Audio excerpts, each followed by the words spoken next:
El Titanic es nombrar el barco y, bueno, nos vienen mil imágenes a la cabeza, ¿verdad? Totalmente. Ha pasado más de un siglo y la fascinación sigue ahí. Intacta. Sí, sí. Hoy vamos a meternos de lleno en la historia, a ver qué nos cuentan las fuentes, para intentar entender por qué este relato sigue tan vivo. Exploraremos un poco el mito, la tragedia en sí y, bueno, lo que dejó detrás. Es que el Titanic, a ver, es mucho más que un simple naufragio. Se convirtió en un símbolo, Ajá. por un lado, de esa fe casi ciega en la tecnología que había a principios del siglo XX. Claro. Pero también sacó a la luz las tremendas diferencias sociales de la época.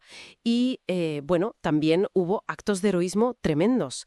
El hundimiento marcó un antes y un después, sin duda. Pues empecemos por ahí, por el mito, esa idea tan famosa del barco insumergible, Sí. que casi parecía, bueno, que decían que ni Dios podía hundirlo. ¿De dónde salía tanta seguridad? Pues venía sobre todo de la ingeniería. A ver, para la época era lo más avanzado. Claro. Tenía los famosos compartimentos estancos. Eran como secciones selladas en el casco. La idea era que aunque se inundaran hasta 4 de ellos, el barco seguiría a flote. Vaya. Era una medida de seguridad impresionante para entonces. El problema, claro, fue que el iceberg no rozó, sino que rasgó el casco, de tal forma que afectó a 6 compartimentos. No a 4, a 6. 6. Es increíble.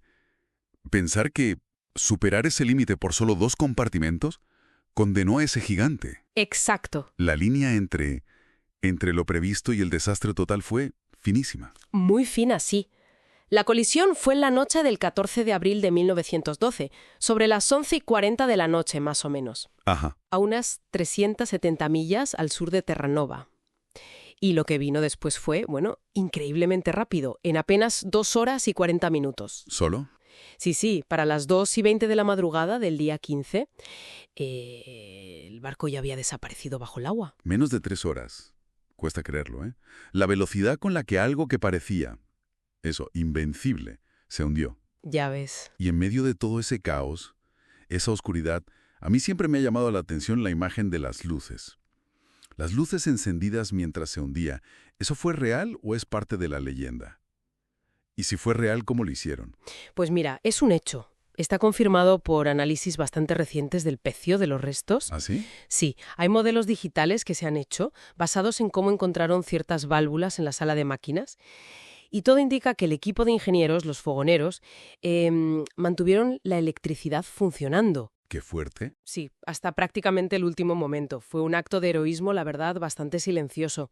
Pero fue clave, claro. Mantener las luces para que la gente encubierta pudiera ver algo, para facilitar la evacuación en plena noche. Un detalle importantísimo y que a veces se olvida. Pero claro, hablando de la evacuación, ahí está otro de los grandes dramas. Los botes salvavidas. La sensación general es que no había para todos, ¿no? Y es una sensación correcta, sí. Llevaba 20 botes, que en teoría tenían capacidad para unas 1.178 personas. Vale. Pero es que a bordo iban más de 2.200 personas. Las cuentas no salen. No. Simplemente no había sitio para todos. Y además, el acceso a esos botes reflejó totalmente la jerarquía social del barco. Los de primera clase tuvieron muchas más oportunidades que los de tercera. Eso está clarísimo. Y encima, para más INRI, sabemos que algunos botes se echaron al agua medio vacíos. Sobre todo al principio. Exacto. Quizá por la confusión o porque la gente no se creía lo que estaba pasando, ¿no? Yo creo que fue una mezcla de todo. Desorganización, pánico en algunos momentos y esa incredulidad inicial. Pensar que el insumergible de verdad se estaba hundiendo costaba aceptarlo. Claro. Hoy, bueno, lo que queda del barco, el pecio, descansa a casi 4.000 metros de profundidad. Está partido en 2 grandes trozos, proa y popa. Ajá. Y el tiempo no perdona, ¿eh? Hace muy poco, en julio de 2024, se confirmó que una parte importante de la proa, lo que llaman la gran pieza, se había derrumbado. El deterioro va muy rápido ahora. Y las nuevas tecnologías como los escaneos 3D nos dan una visión, mucho más cruda, ¿no? Sí. Ha mostrado detalles increíbles del daño por dentro. Agujeros pequeñísimos del tamaño de un folio, camarotes reventados. Te acerca mucho más a la violencia del momento y a lo frágil que es todo ahora. Son imágenes que ponen los pelos de punta, la verdad. Te recuerdan la fuerza del impacto. Pero bueno, más allá de la tragedia y de los restos, el Titanic dejó un legado. Y muy importante, en seguridad marítima. Podríamos decir que de ese desastre salieron cambios de verdad. ¿Qué aprendimos? Aunque fuera un coste tan alto.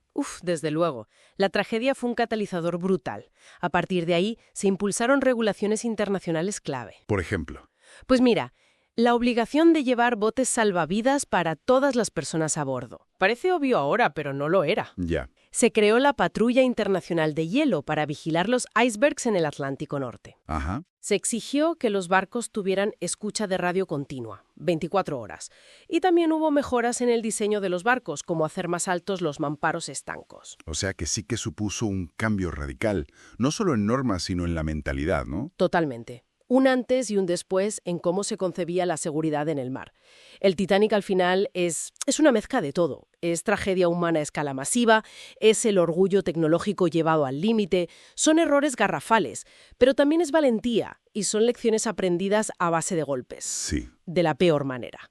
Yo creo que esa mezcla tan compleja es quizá la razón por la que la historia sigue atrapándonos tanto. Una historia que, como decíamos, más de un siglo después sigue aquí, generando debate, reflexión, y con esto, pues, vamos llegando al final de nuestro análisis de hoy. Quizá como reflexión final para quienes nos escuchan.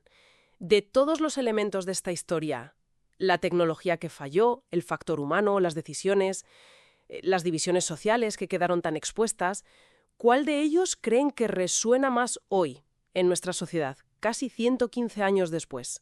Ahí lo dejo.